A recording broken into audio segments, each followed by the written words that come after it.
एहतशाम साहब, पहले मैं आपका मौक़िफ़ लेना चाहूँगी।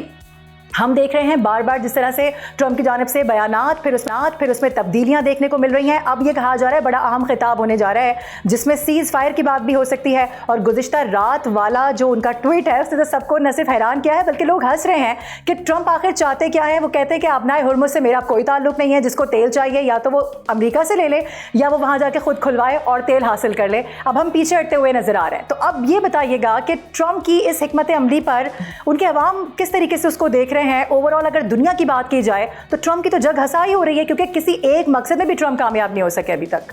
जी मारूफ, देखें आज अमेरिकी मीडिया को आप उठा के देख लें और इवन आप दुनिया का मीडिया उठा के देख लें, वो कहते हैं कि 250 साल की अमेरिका की सियासी तारीख में माज़रत के साथ इतना अहमक सदर कोई नहीं आया। बल्कि 3 लफ्ज़ मैंने आज नोट किए थे, न्यूयॉर्क टाइम की स्टोरी में भी थी और बहुत बड़ी चीज़ें थी। एक तो किसी ने कहा कि जैक एस इनको कहा है, जिसका मतलब है कि मोल डोंकी होता है जिसको कहते हैं स्टूपिड इडियट। फिर कहा जा रहा है कि ये तो अब now once a leader now fugitive, मतलब वो कह रहे हैं कि अब इनका तो वक्त आ गया कि मिड टर्म इलेक्शन हारने के बाद इनकी इम्पीचमेंट होगी। तीसरा आ रहा है कि जी टोटल डिज़ास्टर इन्होंने कर दिया है हमारे मुल्क के साथ। देखें अब सवाल एक और भी है, देखें अब ये भी बात हो रही है कि जो आपने ट्रंप की बात शुरू की है, वैसे तो हमें दूसरी तरफ ये भी बात करनी है। न्यूयॉर्क टाइम की दूसरी स्टोरी ये बताती है कि जी प्रेसिडेंट ट्रंप का आज की जो बात करेंगे उसमें टेस्ट सबसे बड़ा क्या है। 3 चीज़ें उन्होंने कही हैं। एक तो क्या है जी, क्या उन्होंने आबनाए हुर्मुज़ खुलवा दी, एक।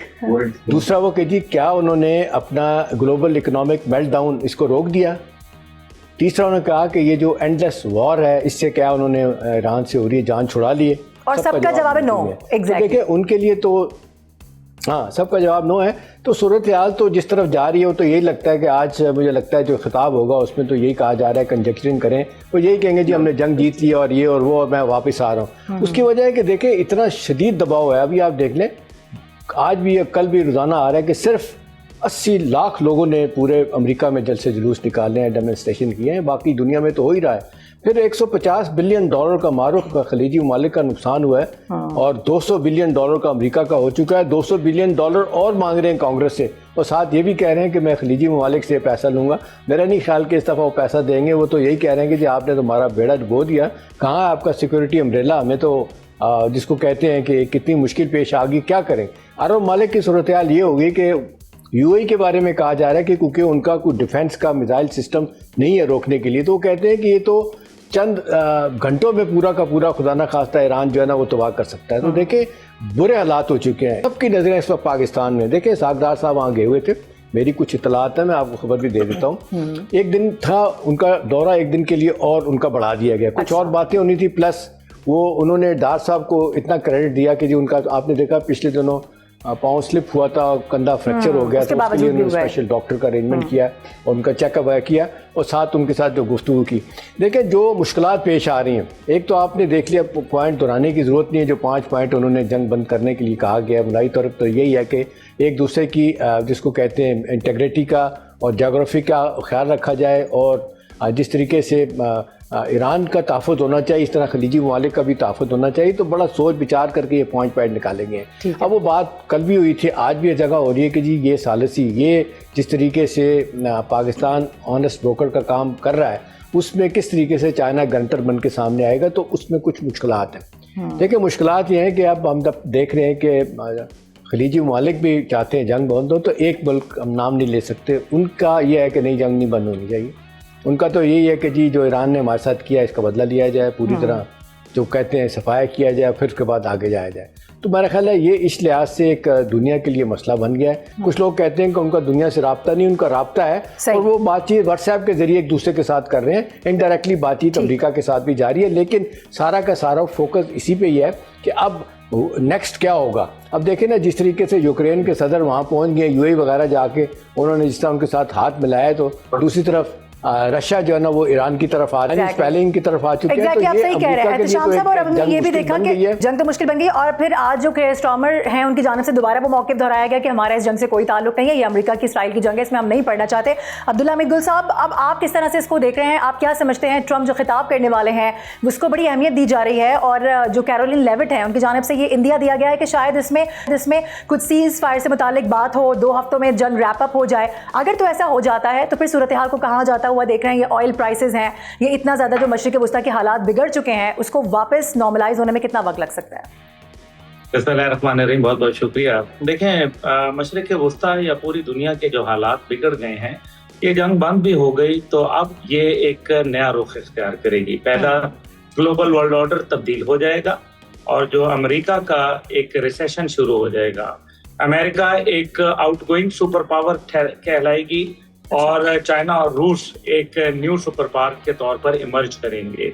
दुनिया के अंदर यूनाइटेड नेशन का किरदार, IMF, वर्ल्ड बैंक, FATF का किरदार बिल्कुल कमजोर होता चला जाएगा और उसके नतीजे के अंदर आप देखेंगे कि ईरान, जिसको हवाले से एक हवा बना के मशरिक़ वस्ता के अंदर, खलीज के अंदर पेश किया गया, वो एक दोस्त बनकर और एक मसीहा बनकर उभरेगा और अमेरिका को अपने अड्डे यहाँ से उठाने पड़ जाएंगे और उनको शायद इजराइल के अंदर अपने अड्डे लगाने पड़ेंगे इजराइल को प्रोटेक्ट करने के लिए। क्योंकि ये बात तो तय हो गई कि सऊदी अरब ने और कतर ने, जो बहुत बड़े इत्तेहादी अमेरिका के थे, दौरान जंग उन्होंने अपना दिफाई निज़ाम उठा के यूक्रेन के साथ कर लिया, क्योंकि उनको एरियल डिफेंस सिस्टम पता चल गया कि अमेरिका कितने पानी के अंदर है।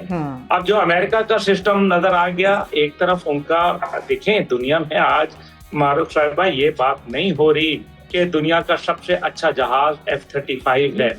दुनिया में ये बात हो रही है कि F-35 को गिराने वाली टेक्नोलॉजी किसके पास है। दुनिया में ये बात नहीं हो रही कि हमें बहरी बेड़े चाहिए। उनको ये पूछना है कि अब्राहम लिंकन और जेराल्ड फोर्ड के ऊपर पुरस्कार आग भड़काने वाला कौन सा मुल्क है। उनको ये नहीं देखना कि टॉमोहॉक दुनिया का सबसे बेहतरीन मिसाइल है जिसकी रफ्तार सिर्फ 550 किलोमीटर फी घंटा है, बल्कि दुनिया को ये देखना है कि इस टाइम पे वो कौन सा मिसाइल ईरान का है जो 17,000 किलोमीटर फी घंटा की रफ्तार से सफर करता है और न सिर्फ सफर करता है बल्कि तमाम सिस्टम्स को धोखा भी देता है। दुनिया ने ये नहीं लेना कि इस टाइम पे पैट्रियट डिफेंस मिसाइल और थॉड मिसाइल और इसी तरीके से आयरन डोम और डेविड स्लिंग सिस्टम चाहिए। दुनिया को ये देखना है कि वो कौन सी ऐसी टेक्नोलॉजी है जो इन सिस्टम्स को तबाह बर्बाद कर रही है। देखें, अब डायनेमिक्स चेंज हो जाएंगे, पेट्रो डॉलर पेट्रो युआन में तब्दील हो जाएगा।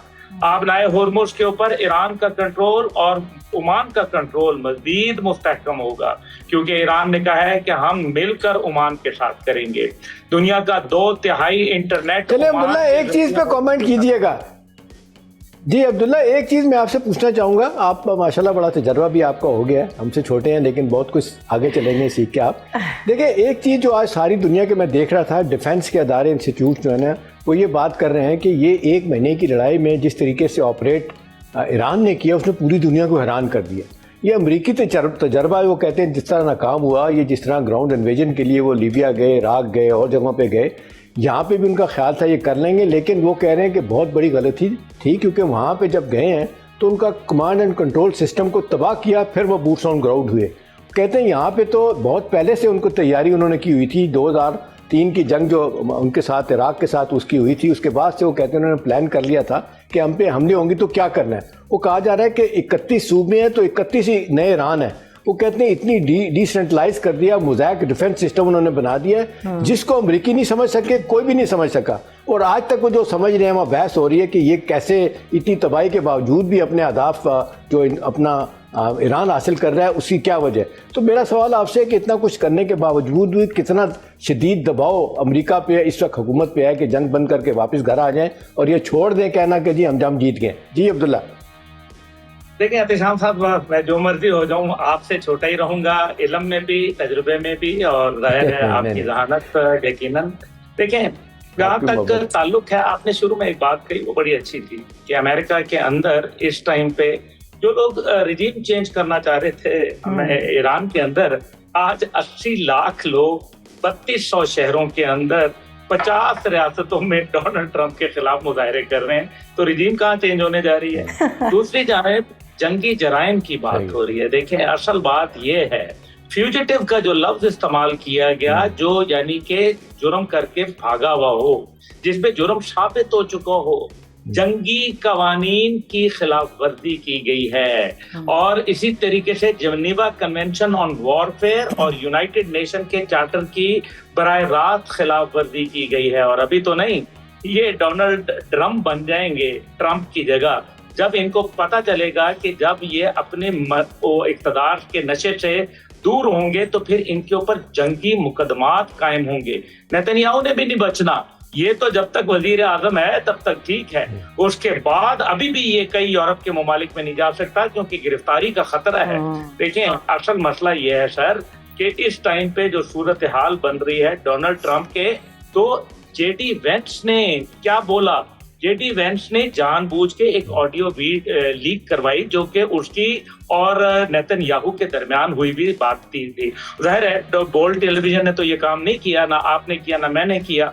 तो इसका मकसद क्या था? इसका मकसद ये था कि वो ये बताना चाह रहा है, उसने जो बात कही वो बड़ी इंटरेस्टिंग है। उसके अंदर उसने जो बात कही वो ये कहता है कि तुमने तो नेतन्याहू कहा था कि हम 48 घंटे के अंदर ये प्लान हो जाएगा। इसका मतलब ये है कि वो ये बता रहा है कि ये जंग अमेरिका की थी नहीं, ये तो आइन की खिलाफ वर्जी हुई, ये तो इजराइल की जंग थी और अमेरिका ने अपने अवाम को भी झोंक दिया, मईशत को भी झोंक दिया, सिफारत को भी झोंक दिया और अपनी जो तकरीबन $64 बिलियन आज दिन तक वो इसमें जंग में लूज कर चुके हैं, ये अपनी जगह जो साख को दी बतौर सुपर पावर, ये जाएगा तो जरूर लेकिन अब ये सुपर पावर नहीं कहलाएगा, याद रखिएगा। अब अमेरिका एक चढ़ता हुआ सूरज नहीं, एक गरूब होता हुआ सूरज बन जाएगा और अंदर से उसकी टूट फूट होगी। देखिए जब सोवियत यूनियन था ना। अच्छा अब्दुल्ला मित्तल साहब, सॉरी टू इंटरप्ट यू, मैं बिल्कुल, आप इस बात को कंटिन्यू भी कीजिएगा। मैं ये भी जानना चाह रही हूँ, जिस तरह से ट्रंप की जानिब से कहा जा रहा है रिजीम चेंज तो हमारा मकसद था ही नहीं, हमें तो उनको वो हथियार नहीं बनाने देना था और उसको एटॉमिक पावर बनने से रोकना था, वो हम कर चुके हैं। फिर आगे वो ये भी कह रहे हैं कि अगर वो इस तरह से 5 साल के बाद इस काबिल होता भी है ईरान दोबारा से इस जानिब बढ़ने के लिए, तो मेरे बाद कोई और सदर होगा अमेरिका का और वो भी ईरान का वही हाल करेगा जो मैंने किया है। So do you think so ऐसा कुछ होने जा रहा है, या कोई अगला अगर कोई सदर आता है तो वो इतनी बड़ी अहमकाना हरकत दोबारा कर सकता है? यानी कि अगला सदर भी वही जो है बेवकूफियां करेगा जो आपने की है? नहीं मजदूर, ऐसा नहीं है। ये अल्लाह ताला ने आप ही को खासा दिया है कि इतने अहमकाना फैसले आप ही करते हैं, इतने बचगाना फैसले और बगैर सोचे समझे, क्योंकि अगले अमेरिकन सदर के ऊपर एप्स्टीन फाइल के गुनाहों का बोझ नहीं होगा। मासूम बच्चियों की इज्जतों से नहीं खेला होगा उसने अपने कारोबार के लिए और यहूदियों को और अपने दामाद की जैरेड कुशनीर की खुशनुदी के लिए इजराइल को बेनाफे बैल की तरह गजा में नहीं छोड़ दिया होगा, जहां वो इंसानियत का दुश्मन बन जाए और मुस्लिम कुशी करे। तो इसलिए पहली बात तो ये आ गई। दूसरी बात जो बड़ी इंटरेस्टिंग है वो है इंडिया। ये हम जंग बंदी की बात कर रहे हैं, आज़ादी स्क्वायर के ऊपर मैं गया हुआ हूँ और ईरान की कौम, देखें जो हमारे यहाँ लोग बहुत सारी बातें करते हैं, अगर पाकिस्तान ने कुछ नहीं किया तो आज ईरानी लोग पाकिस्तान के लिए नारे क्यों लगा रहे हैं? मुझे मजीद कुछ कहने की जरूरत नहीं है, पाकिस्तान ने वो किया है। अच्छा एक चीज और है अब्दुल्ला, एक चीज है अपनाए हुर्मत अपनी जगह पे, अब जो दूसरा इशारा मिला है वो जो कहा जा रहा है कि ये यमन के हूती जो है ना वो अपना रेड सी में वहाँ पे जीते, कहा जाता है इंटरनेट केबल नीचे समंदर के नीचे पड़ी हुई है, वो उनके करीब है, जिस वक्त भी वो तोड़ा चाहे ख़त्म कर सकते हैं। 30% वो कहते हैं पूरी दुनिया का कारोबार वहाँ से होता है। तो आपके ख्याल में ये अपनाए हुर्मस के बाद जो सेटबैक हुआ है और ये खुदा ना खास्ता ये काम हूती शुरू कर देते हैं जो इंटरनेट को बंद करेंगे, बॉम्ब करेंगे, तो फिर सूरत हाल किधर जाएगी? गुल साहब शॉर्टली कॉमेंट कीजिएगा, मैं ब्रेक की जानिब जाना है।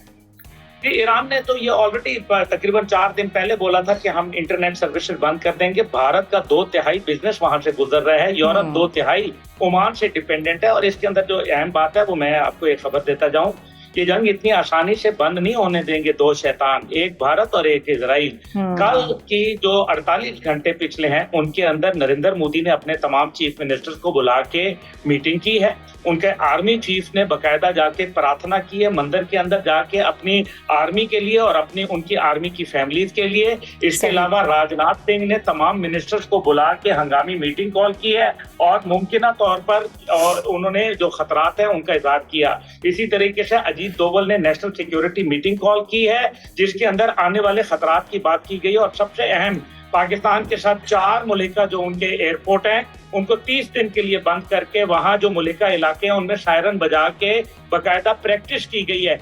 This is showing some situation जो इंडिया की जानिब से वो चाहता है कि जंग फैल जाए और उसके लिए वो मुमकिन कोई ऐसा एक फॉल्स फ्लैग ऑपरेशन कर सकता है जिससे खित्ते में भड़की हुई और आग के अब्दुल्ला अंदर अमीर गुल साहब, आप बिल्कुल सही कह रहे हैं। गुज़िश्ता रोज की ही खबर है, एक फॉल्स फ्लैग ऑपरेशन जो होने जा रहा था उसके सारे मामला डिकोड किए गए हैं पाकिस्तानी इंटेलिजेंस की जानिब से। तो ये आपका पॉइंट बिल्कुल दुरुस्त है। सब्सक्राइब करें और बेल दबाएं ताकि कोई खबर रह न जाए।